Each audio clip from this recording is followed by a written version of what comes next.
सुहानी सेवा समिति के बैनर तले आज ये जो कार्यक्रम हो रहा है, अपनी परंपरा, अपनी माटी, अपनी संस्कृति को लेकर जो ये कार्यक्रम हो रहा है, इसमें आप सभी का बहुत बहुत स्वागत, अभिनंदन, वंदन है। और अवधि लोक उत्सव पर आधारित सुहानी सेवा समिति कार्यक्रम कराते हैं और इनके बैनर तले जितने भी कार्यक्रम होते हैं वो सारे पारंपरिक कार्यक्रम होते हैं। तो चलिए देर ना करते हुए कार्यक्रम को शुरू करते हैं। सबसे पहले दीप प्रज्वलन करेंगे और दीप प्रज्वलन के लिए राजा राम सेवा संस्थान के ऑर्गेनाइजर यानी कि अध्यक्ष भैया श्री इंद्रप्रीत बेदी भैया का हम आह्वान करेंगे कि वो आए, माँ सरस्वती के समक्ष दीप प्रज्वलन करें और कार्यक्रम का शुभारंभ हो सके। बिल्कुल आप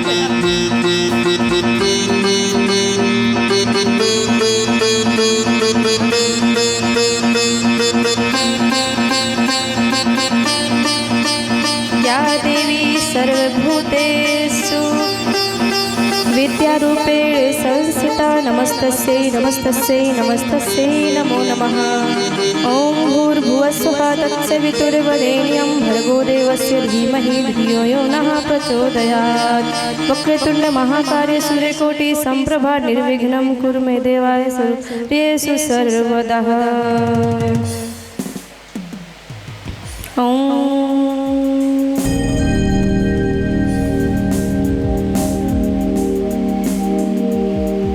बोलिए जगत जननी माँ जगदम्बा की। भाई हम सभी अयोध्या वासी है, अयोध्या वासी है और अयोध्या वासी के जयकारा जैसे लगत होगा बतावे की जरूरत ना हो। अयोध्या वासी दोनों हाथ खोल के आसमान की तरफ उठाए जयकारा लगावत है।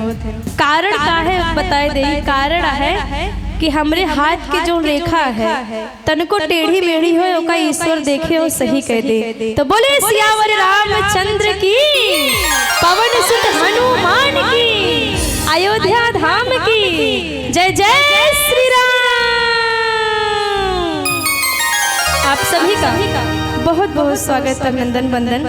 तो चलिए सुहानी सेवा समिति के बैनर तले आज ये कार्यक्रम शुरू करते हैं। अपनी लोक परंपरा, लोक उत्सव को लेकर चलते हैं और अपनी आगे की पीढ़ी को समर्पित करते हैं कि हमारी परंपरा, हमारी विरासत में क्या क्या चीजें हैं। तो चलिए सबसे पहले श्री राम जी के भजन से कार्यक्रम को शुरुआत करेंगे और भजन में कैसे भाव है भक्त का और भाव क्या है जरा ध्यान से सुनिएगा।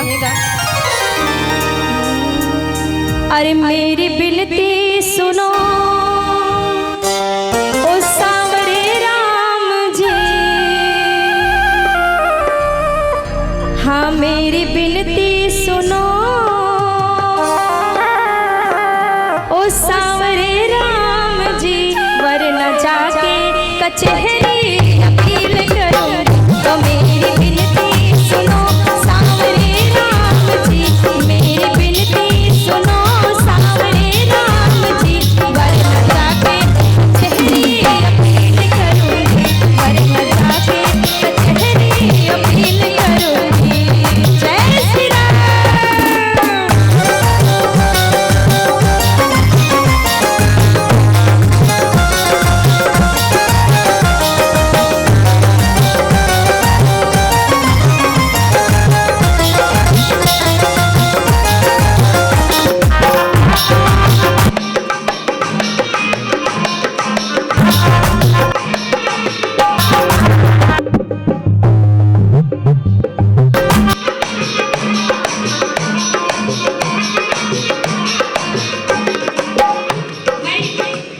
कचहरी में मुकदमा तो दर्ज हो गया, लेकिन मुकदमा जीतने के लिए वकील चाहिए कि नहीं? चलिए वकील भी करते हैं। और वकील किसे करना है? ओ हार जाओगे, हार जाओगे अपना मुकदमा प्रभु, हार जाओगे अपना मुकदमा प्रभु। मैं तो हनुमान जी को वकील करूंगी, मैं तो हनुमान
सुनी, अमीर गरीब सबकी सुनी, लेकिन प्रभु मेरी बारी क्यों नहीं आ रही? आप मेरी बातें क्यों नहीं सुन रहे? मेरी विनती सुन लीजिए प्रभु।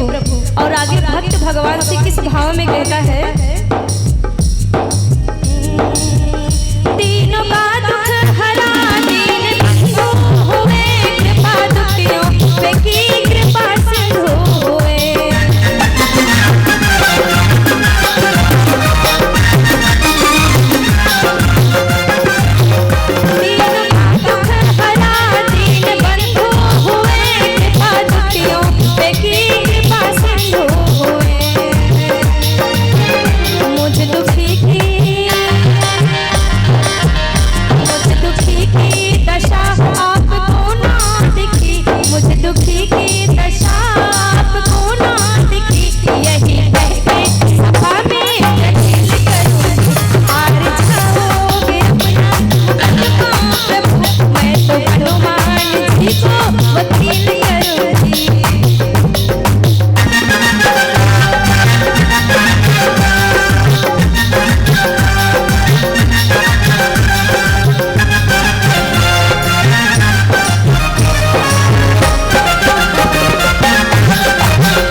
बन पड़ा, मैंने सब किया, लेकिन प्रभु फिर भी आप मुझे पीछे छोड़ दिए, फिर भी अपनी दया दृष्टि मेरे ऊपर नहीं दिखा रहे हैं। फिर भक्त कहता है कि प्रभु चलिए कोई बात नहीं, अभी नहीं तो तब सही, जब आप मुझे अपने पास बुलाएंगे तब तो आपको जवाब देना पड़ेगा। तो भाव क्या है भक्त का, जरा ध्यान से सुनिएगा। मैंने जितना तुम्हारा लिया नाम है, उतना प्रभु जी मेरा ना हुआ काम है।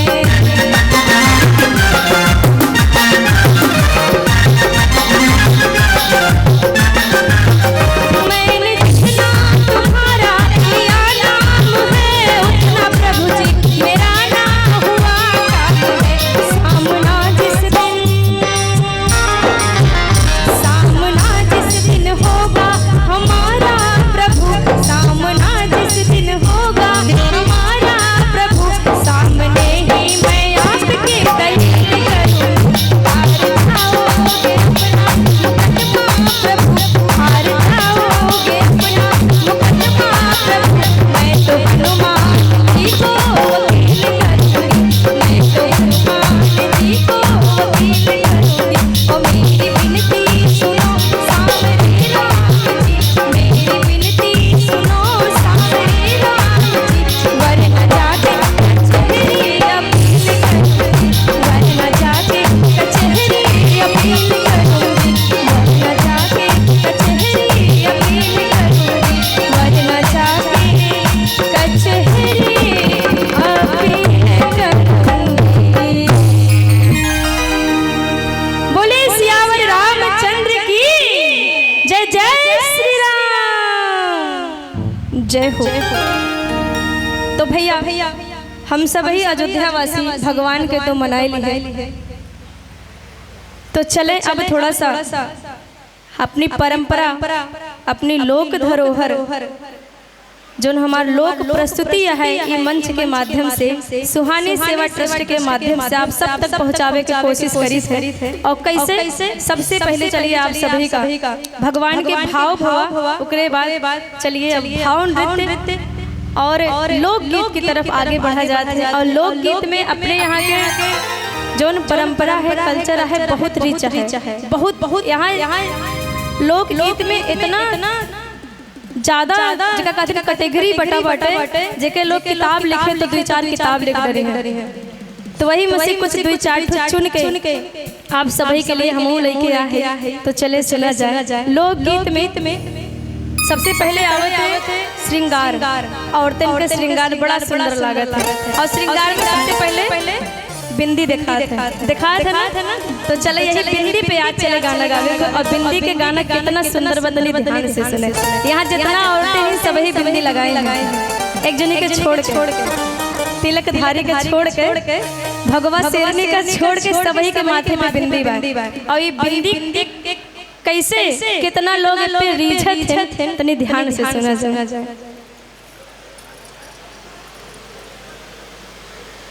सब लोग आ जाओ आ जाओ आओ आओ।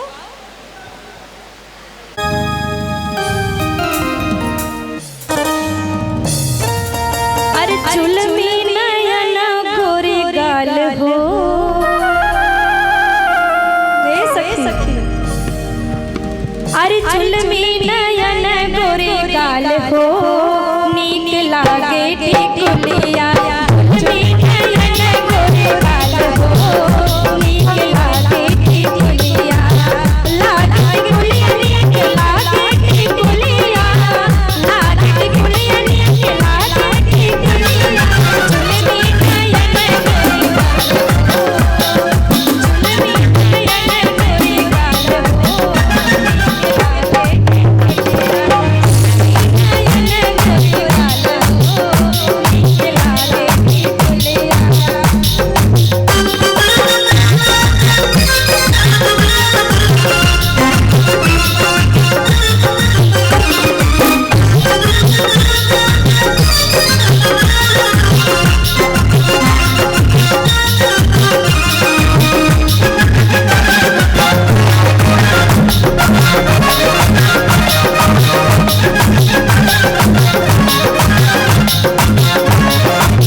अब के बात तनी ध्यान से सुना। यही टिकुलिया में तीन जने राजी।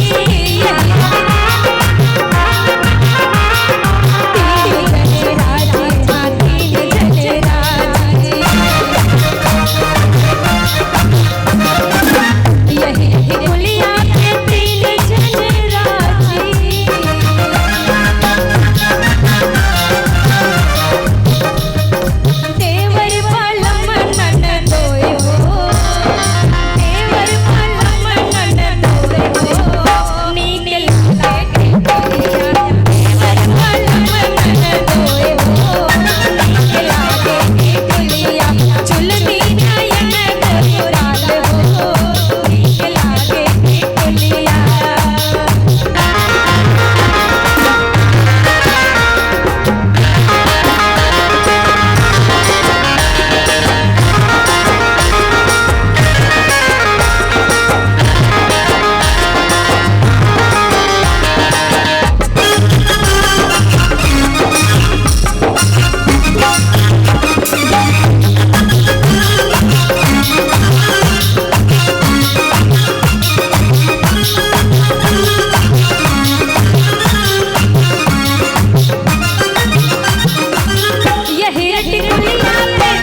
आजी भैया टिकुली पे और कहे के कब है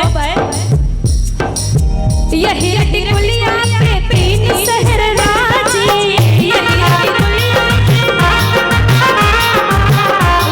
टिकुलिया पे तीन शहर राजी। ओ भैया कौन कौन शहर से ध्यान से सुना, दिल्ली मुंबई गुजरात रे, दिल्ली मुंबई गुजरात रे, नीक लागे टिकुलिया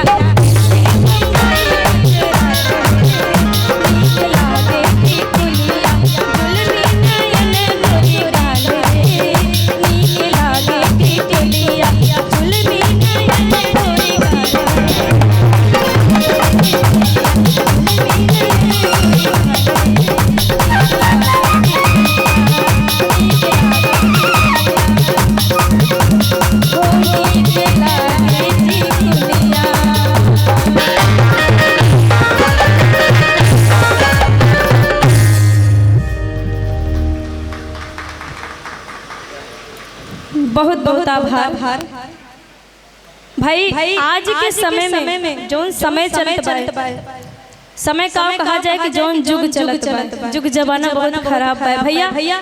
आज के समय में काओ बा कि अबे आजकल के नई नवेली बिटियन से पूछ लेबो तो ये ना बताए पहिया कि अगर पूछबो कि बहनी सोहर आवत है कहिए ये का होत है, बहनी बनना बनने आवत है कहिए ये का होत, हम सुने ही नहीं लागत है दुबई सुतर के आवत है सब जानत है सब, लेकिन बनतो बनत है। और अगर नहीं हो जानी है तो जाने की कोशिश ना करिए कि अपनी परंपरा में जितना जितना रीति रिवाज सबके गाना होते, सबके गीत गौने होते, जाने के केहू कोशिश ना करी, केहू अपनी दादी नानी के लगे 5 मिनट बैठी ना हिलाओ तनी पूछ ले कि काओ बाय, और दादी और नानी सोची है कि काओ बताई गाई है नहीं तो काओ इनका बताई। तो यही सवाल, यही लिए अपने बड़े बुजुर्ग के लगे दिन भर में कम से कम 5-10 मिनट तो निकाले ले चाहिए, उनके लगे बैठ कर उनसे पूछ ले चाहिए। आप यकीन न मानिए कि आज भी अपने सास के लगे हम जब भी जाए तो एक दाई जरूर पूछे कि अम्मा ये पे गाना तो बताए रो कोनो और गाना या चीज पे बताओ। हमरे सास करना आई तो मैं बड़ा 2-4 दिन के बाद सोच के बतावत, लेकिन बतावत जरूर उन्हीं कहीं देन है कि उनके हमरे मायके वाले के भी बहुत बड़ा देन है कि आज आप सभी के सामने प्रस्तुति देते थे। तो चले वही के समय बियाह गीत अपने परंपरा में एक बियाह गीत होते, और बियाह गीत में जब बर खोजा जाते तो बिटिया के मन में बड़ी शंका रहा था कि कैसे हुई है, माई बाप कैसे बर खोजे। तो बिटिया अपने माई बाप से जाई के बतावत है कि बाबूजी अम्मा जी ऐसे नंबर खोजे कि तहार बिटिया नमक रोटी भले खाए लेकिन परिवार बढ़ रहा है। और का कहा थे बिटिया अपने बाबुल से जाई के बर खोजाई कैसे है, ध्यान से सुनना चाहिए। महलों के बीच लाडोले के सुखाए, बिटिया अपने बाबुल से क्या कह रही है, महलों के बीच लाडोले के सुखाए, महलों के बीच लाडोले के सुखाए, महलों के बीच लाडोले के सुखाए, बाबा सुखर वर ढूंढो नवल वर ढूंढो, बाबा सुखर वर ढूंढो नवल वर ढूंढो,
दिन वो मायके में रहती है, पूरे दिन वो झगड़ती रहती है अपने भैया के पास।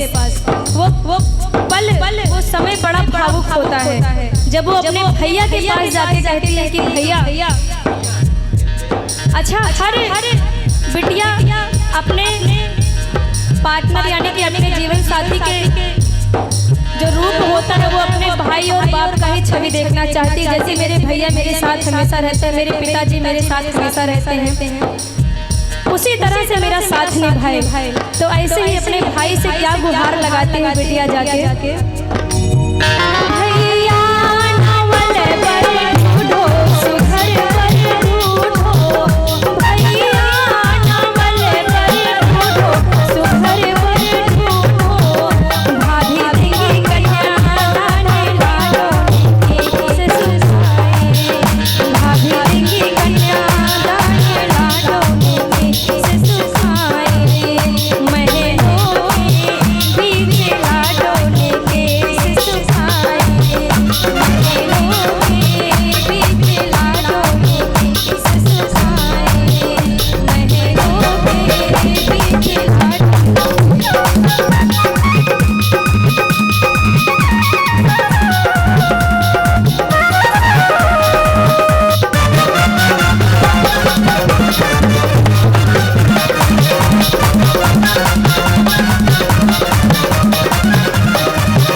तो चलिए अब भाव देखते हैं।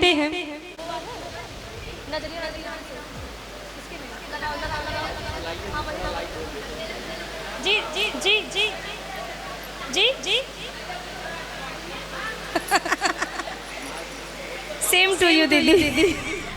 अभी आके अच्छे से बोलते हैं। लव यू दीदी, लव यू टू दीदी। आप हमें सुन रही हैं इतने अच्छे से, तो चलिए आपको और एक भाव दिखाते हैं। और भाव उस समय का है जब जनक जी के द्वार पे बारात आ गई।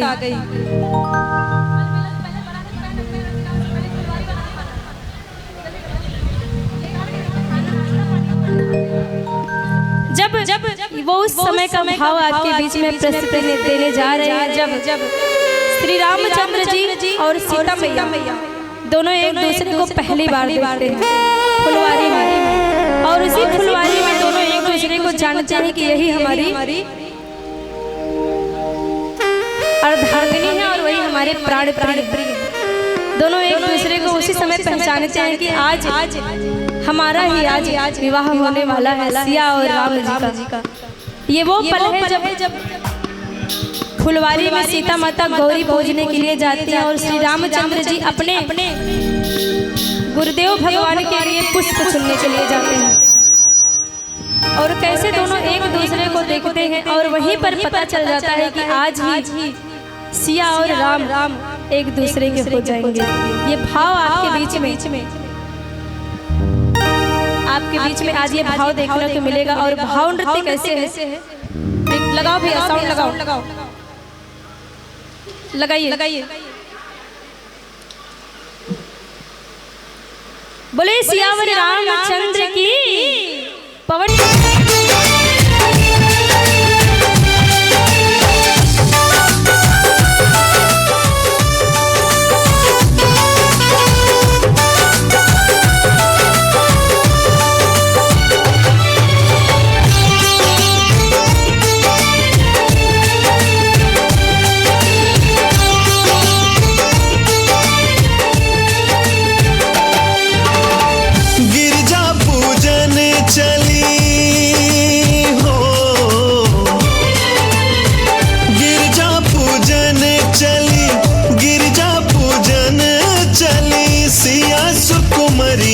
नजरिया लगई राम से, बीच फुलवरिया नजरिया लगई राम से, बीच फुलवरिया नजरिया लगई राम से।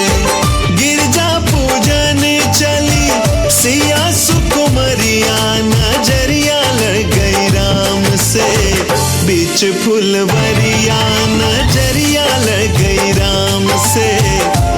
बीच फुलवरिया नजरिया लड़ गई राम से।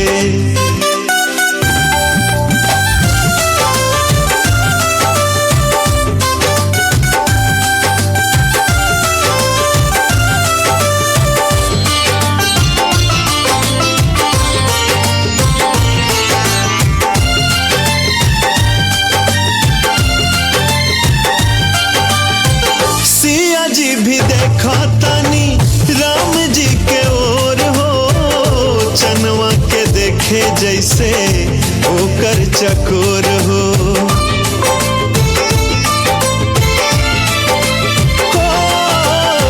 सिया जी भी देखा तानी राम जी के ओर हो, चनवा के देखे जैसे ओकर चकोर हो। बड़ा मन भावन लागे हो, बड़ा मन भावन लागे, बड़ा मन भावन लागे। राम धनु धरिया नजरिया लड़ गई राम से, बीच फुलवरिया नजरिया लड़ गई राम से, बीच फुलवरिया नजरिया लड़ गई राम से।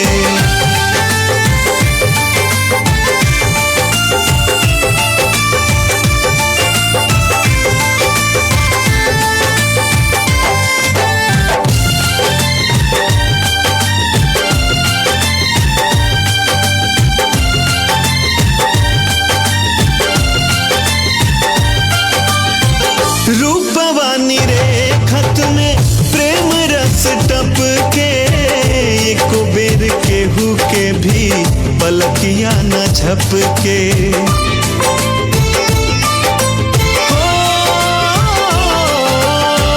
रूपवानी रे खत में प्रेम रस टप के, एको बेर केहू के भी पलकिया न झपके। होश ना हवास बना हो, होश ना हवास बना, होश ना हवास बना। देह के खबरिया नजरिया लड़ गई राम से, बीच फुलवरिया नजरिया लड़ गई राम से, बीच फुलवरिया नजरिया लड़ गई राम से।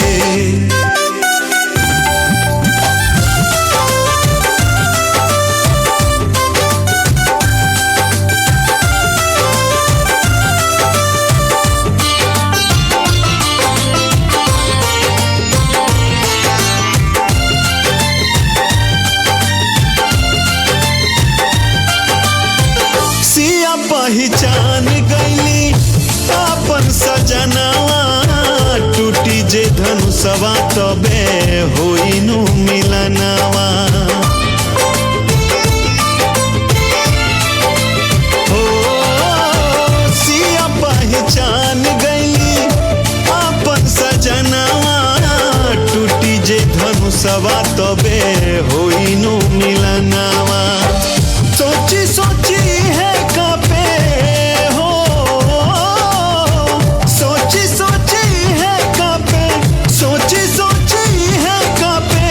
सिया के शरीरिया नजरिया लड़ गई राम से, बीच फुलवरिया नजरिया लड़ गई राम से, बीच फुलवरिया नजरिया लड़ गई राम से। गिरजा पूजन चली, गिरजा पूजन चली, सिया सुकुमरिया नजरिया लड़ गई राम से, बीच फुलवरिया नजरिया लड़ गई राम से, बीच फुलवरिया नजरिया लड़ गई राम से। हेलो हेलो हेलो, बोले सियावर रामचंद्र की। तो भैया भैया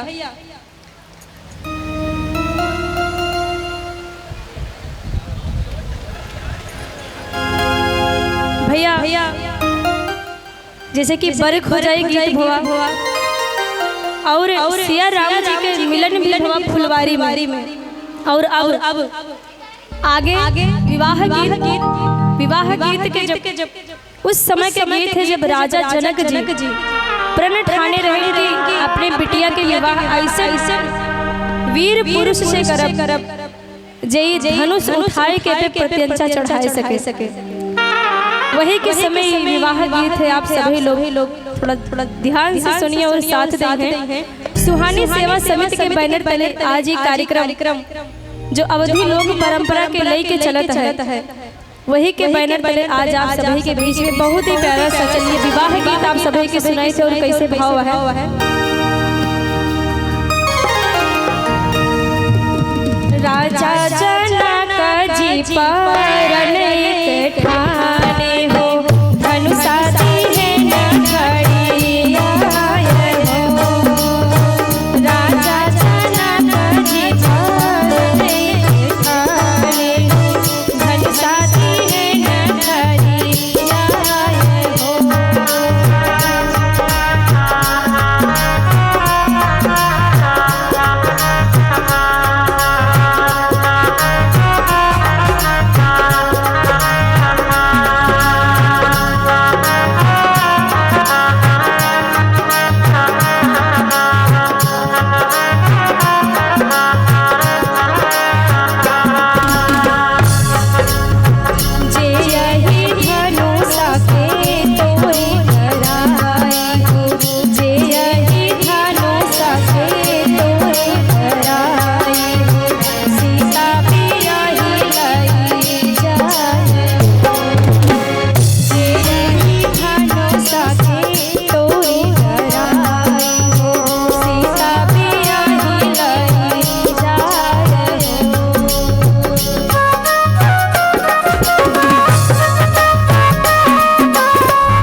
देश के राजा आए थे और अपना भेष बदल कर, कोई देव कोई दानव कोई मानव कोई राजा कोई हर कोई उस सभा में पहुंचा था सिर्फ और सिर्फ जनक नंदिनी से विवाह करने के लिए।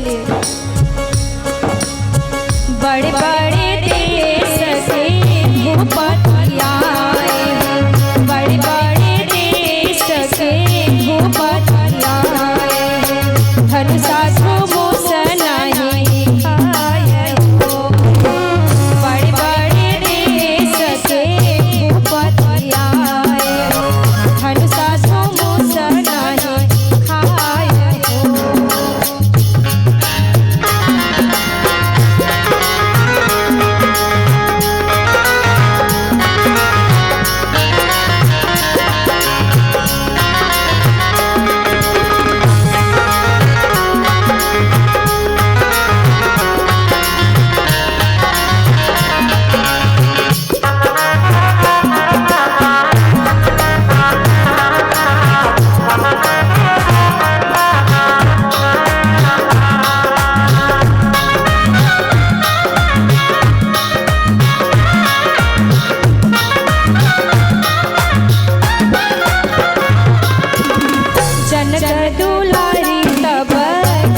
अपने यहाँ के परंपरा विवाह गीत जो गावा जाते हैं अपने गांव देहात में, अपने लोग अपने दादी नानी चाची काकी सब ही गावत हैं और हम हो ये गीत गाए। और कैसे अब भाव बाटे भाई सीता माता के बियाह के अयोध्या में आई और अयोध्या में जैसे आई तैसे मंथरा खड़ी रही। कुछ दिन बीता ना हाथ की मेहंदी भी ना छूटे पाए रही सीता माता के, लेकिन मंथरा कैकेयी के अपन वचन याद दिलाए कहन की कैकेयी अपन वचन याद करो नहीं तो राम राज गद्दी पे बैठ जाइए तो तोहरे बेटवा के तहार कोनो मूल्य ना रह जाए। और वही भाव आज सभी के बीच में जब श्री रामचंद्र जी के वनवास होते 14 वर्ष के और रामचंद्र जी गंगा किनारे पहुंचे थे तब के भाव आप सभी के बीच में बाटे केवट के राम।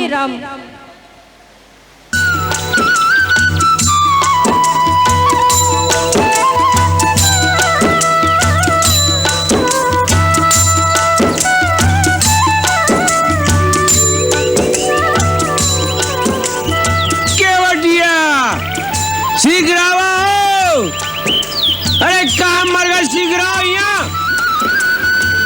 अरे यहाँ देखो क्या हुआ है। अरे रह जाओ, शीघ्र आओ, देखो यहाँ क्या हुआ है। अरे देखत का हुआ, आवत है न जाने कौन आएगा बाबा बहन।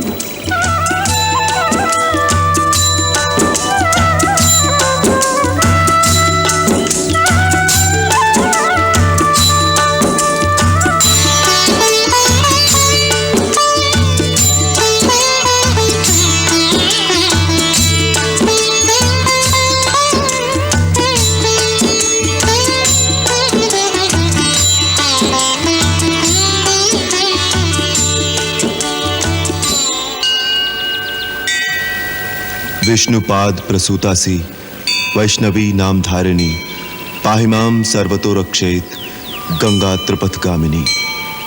ओम ह्रीं श्रीं गंगाय स्वाहा।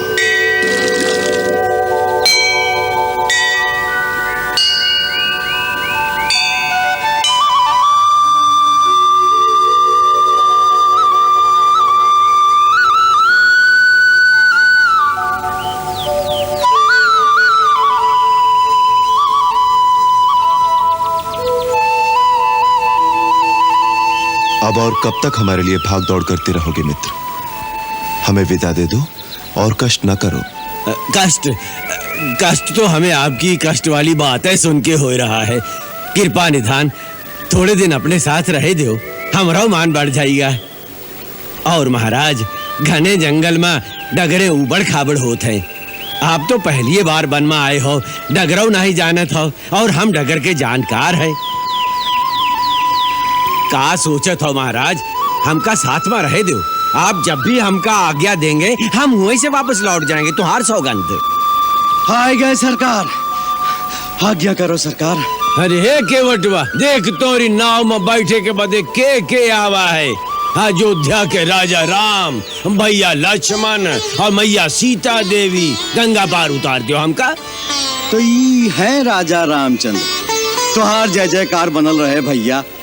जय हो लक्ष्मण भैया, जय हो सीता मैया, जय हो। भैया केवट, अपनी नाव को थोड़ा किनारे पर ले लो जिससे देवी सीता उसमें सुगमता से चढ़ सके। अरे ये कैसे हो सकत है? क्यों? अरे आप क्या पार कराई दे और स्वयं बीच मझधार में डूब जाए? क्या तुम्हारी नाव हमारा भार नहीं सहन कर सकेगी? अरे भार तो तब सहन करेगी जब इस नाव रह जाए। अर्थात हम समझे नहीं।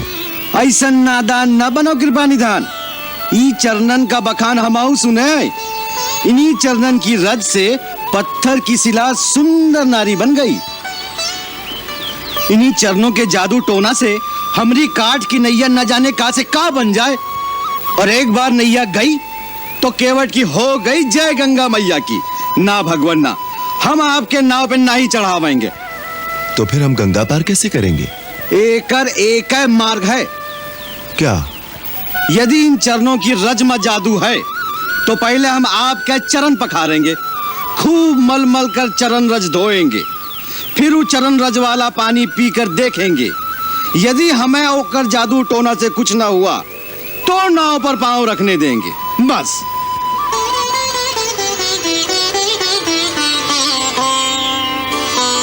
सोच ले, स्वीकार होए तो मंगाऊं गंगा जल। अरे ओ पर्वतिया, ये सोचत है तब तक कठौता में गंगा जल भर लिया। लावत है, अभी लावत है।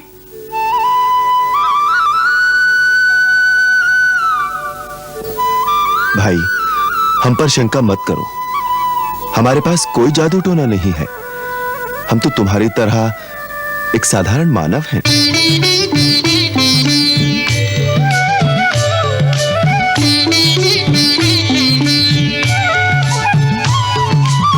रघुराई है रघुराई, रघुराई है रघुराई, पग धोकर नाव चढ़ई हूँ, पग धोकर नाव चढ़ई हूँ। बिन पग धोए सुन मोर राजा, बिन पग धोए सुन दाता, नहीं गंगा पार कर रही हो, पग धोकर नाव चढ़ई हो, पग धोकर नाव चढ़ई हो।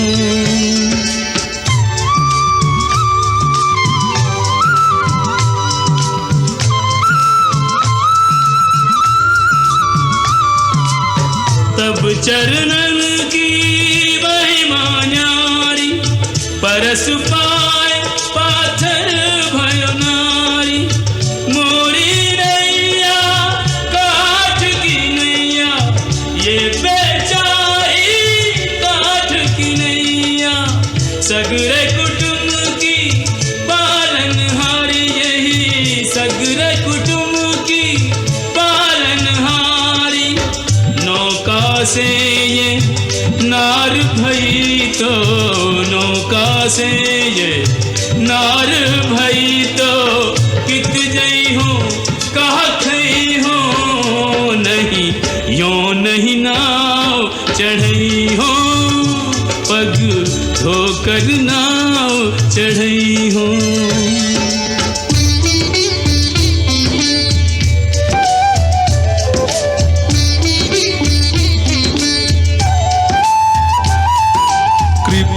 सिंधु बोले मुस्काई, सोई करु जेहि तब नाव न जाई।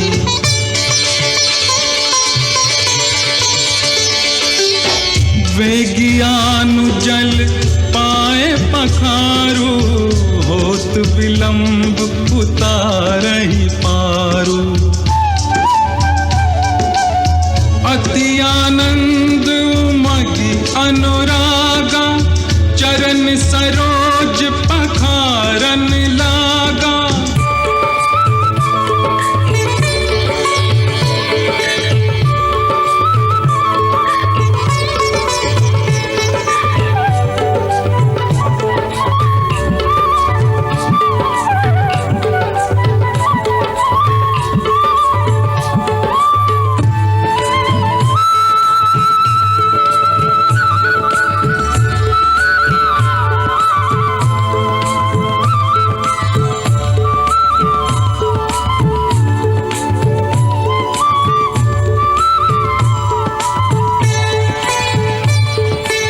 वर्षि सुमन सुर सकल सिहाही, एहि सम पुण्य पुंज को नाही, एहि सम पुण्य पुंज को नाही।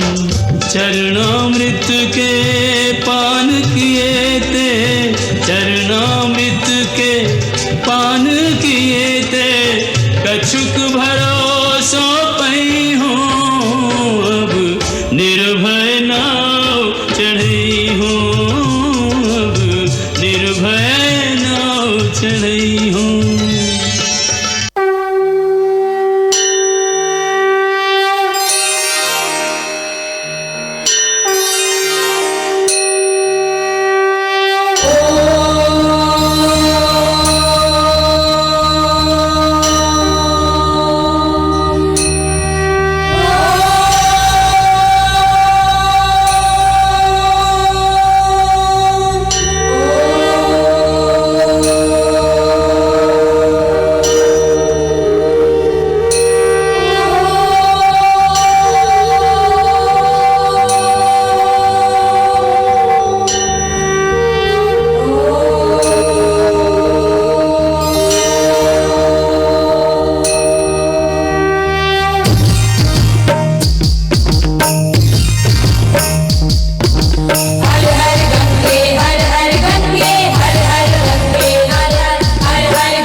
के पश्चात फिर तेरे दर्शन पाऊं और तेरी पूजा करूं। मेरी ये मनोकामना पूरी करना हे गंगा मैया। सुनो रघुवीर प्रिया वैदेही, तव प्रभाव जग विदित न केही, तव प्रभाव जग विदित न केही।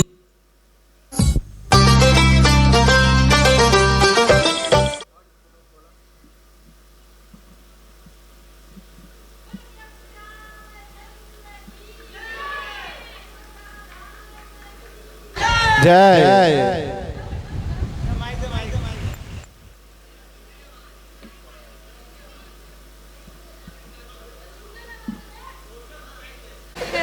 Hello hello hello hello.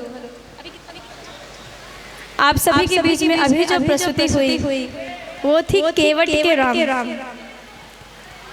हमें लगता है पूरे रामायण में सबसे ज्यादा भाग्यशाली केवट ही रहा होगा। सीता जी की अंगूठी भी मिल जाती है, श्री राम जी को अपनी नैया में पार भी लगा देता है। उससे बड़ा कोई रहा होगा उस समय भाग्यशाली? मुझे तो नहीं लगता।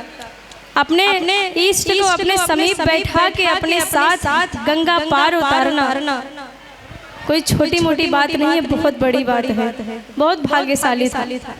तो चलिए गंगा पार उतरने के बाद श्री रामचंद्र जी 14 वर्ष का वनवास काट के अब अयोध्या वापस आ रहे हैं और अयोध्या वाले बड़े खुश हैं। उनके खुशी का कोई ठिकाना नहीं है, कोई छोर ही नहीं है, इतने खुश हैं।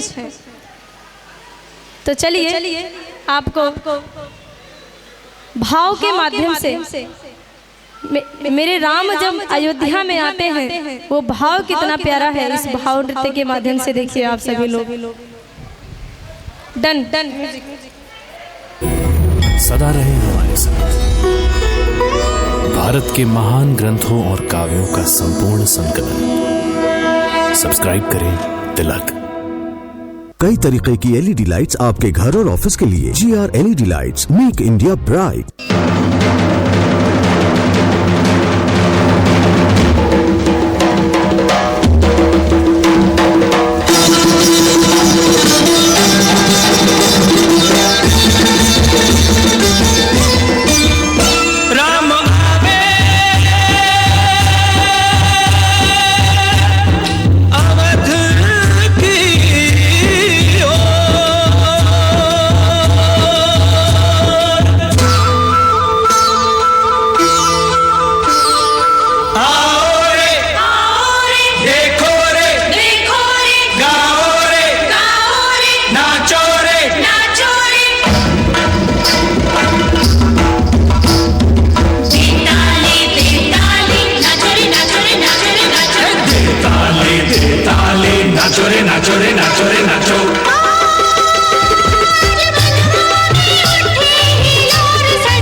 कियो रघुवीरा। अब ना प्रतीक्षा का एक पल काटे, दृष्टि किसी की ना पथ से हटे। ओ पथ चंदा का देखे चकोर सजनी, ओ चकोर सजनी राम आवे, राम आवे अवध की ओर सजनी, राम आवे अवध की ओर सजनी।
बोले सियावर रामचंद्र की जय श्री राम।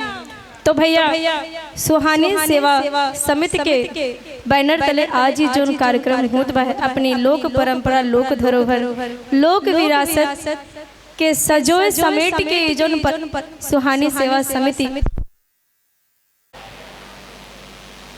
तो भैया आप सबके बीच पुनः सुहानी सेवा समिति के माध्यम से आप सभी के बहुत बढ़िया सा एक हमार अवधि लोकगीत एवं नृत्य के माध्यम से आप सभी का भाव दिखावे चाहिए थे। और भाव का है तनी सभी चलाओ, जल्दी आओ सब लोग।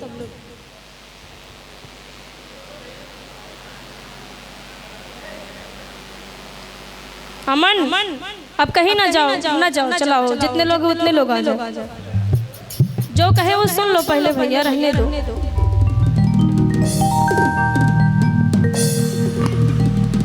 हाँ एक ही गाना, ये हमारे कार्यक्रम की आखिरी प्रस्तुति है।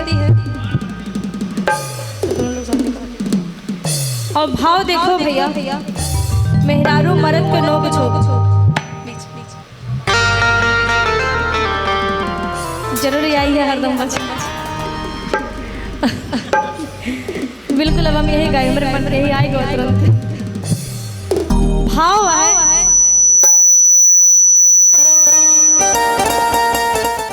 भैया, भाव श्रृंगार रस है। और कैसे नायिका अपने नायक से कहा गए बाटे कि पति चाहे भूखा बीमार रहे लेकिन पत्नी चाहती है दरवाजे पे खड़ा सुनार रहे। को भैया चंदन भैया सही आए कि नहीं? भाभी वैसे कहा था पूरा बीती बैंड के ऊपर तब एकदम जोरदार हुकारी भरत है। तो कहा के बाटे पति चाहे भूखा बीमार रहे लेकिन पत्नी चाहती है दरवाजे पे खड़ा सुनार रहे। तो यही हाल आज इनके हुए वाला भाई, नई शादी हुआ भैया, डिमांड बढ़ गए। कहते आज ही घटा बा रोज कुछ ना कुछ चाहिए। और का चाहिए? यही रे महीनवा महो, यही रे महीनवा ममा ना मोर कहानवा गढ़ाई दबाल हो, गढ़ाई दबाल हमरे नाक के खूनिया गढ़ाई दबाल, हमरे नाक के खूनिया गढ़ाई दबाल।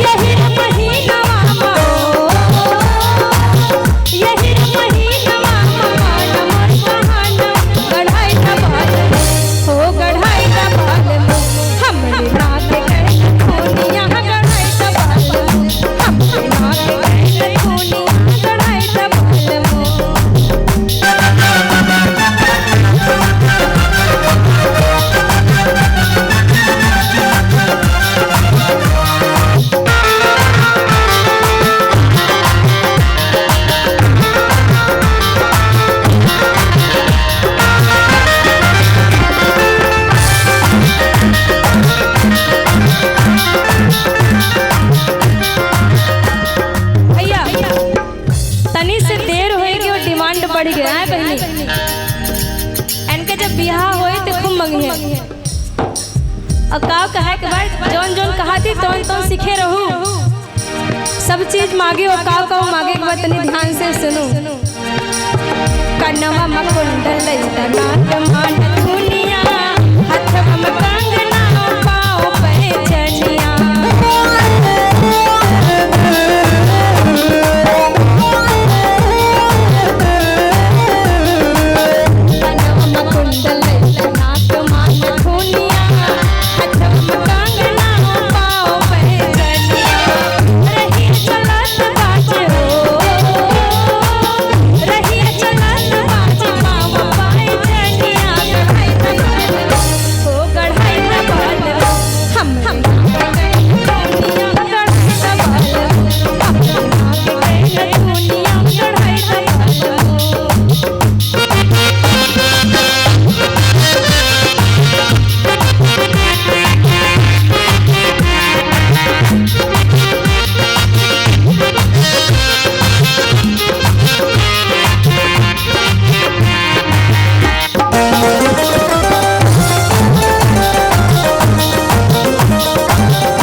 जब डिमांड नहीं पूरा हो तो मेहरारू कहाँ जाते?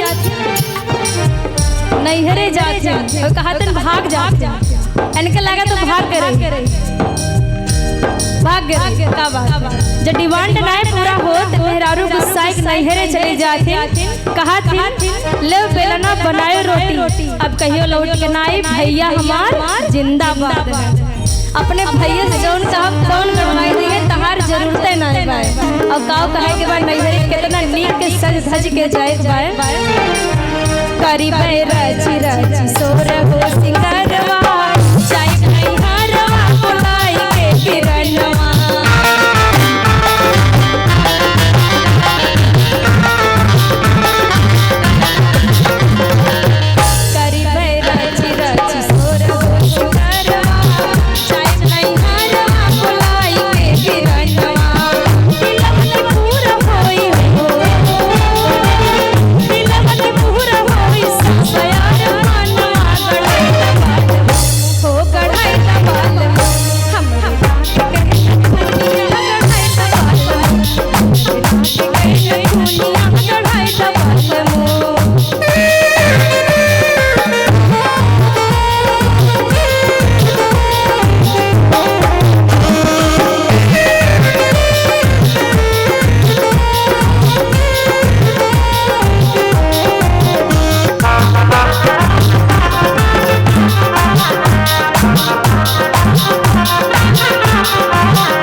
गेहूं खूब बढ़िया दाम पे बिकान बाटे। जौन कहबू तवन गढ़वा दे ऊपर से नीचे तक गहना से लाद दे। लेकिन ध्यान रखियो मोदी जी कहे हैं कि सोना न पहनो। एक ध्यान रखियो। अब कितना सुंदर भाव किसान के देखी के फसलिया नाचे किसनवा देश खुशहाल होई है मोर मनवा।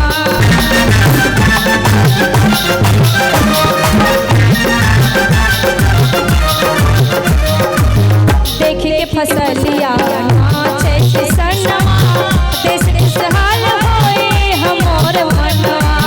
लहर तिरंगा देखो लहर तिरंगा देखो पीछे आसमानवा गढ़ाई दफाल हो गढ़ाई दफाल हम के कहे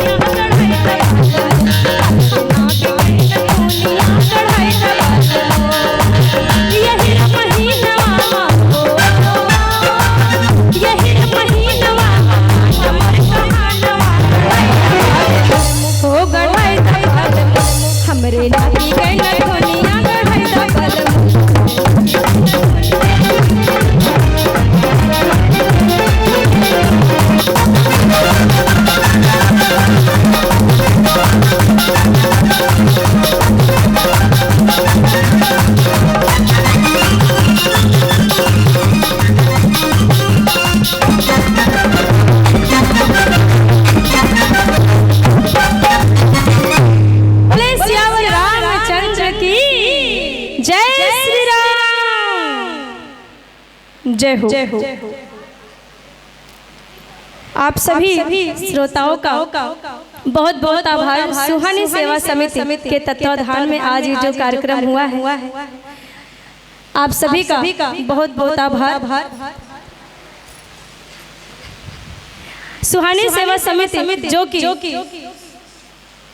सभी कलाकारों को मंच देती है अपनी कला को प्रस्तुति करने के लिए और लोगों तक अपनी बात पहुंचाने के लिए। हमारी जो परंपरा है, हमारी जो धरोहर है, हमारी जो पुरानी गीत हैं, इस मंच के माध्यम से आगे पीढ़ी तक जा रही है। तो इस समिति का, सुहानी सेवा समिति का बहुत बहुत आभार, जो हम सभी कलाकारों को इतना अच्छा मंच दिया और मौका दिया। सभी का बहुत बहुत आभार। जय श्री राम।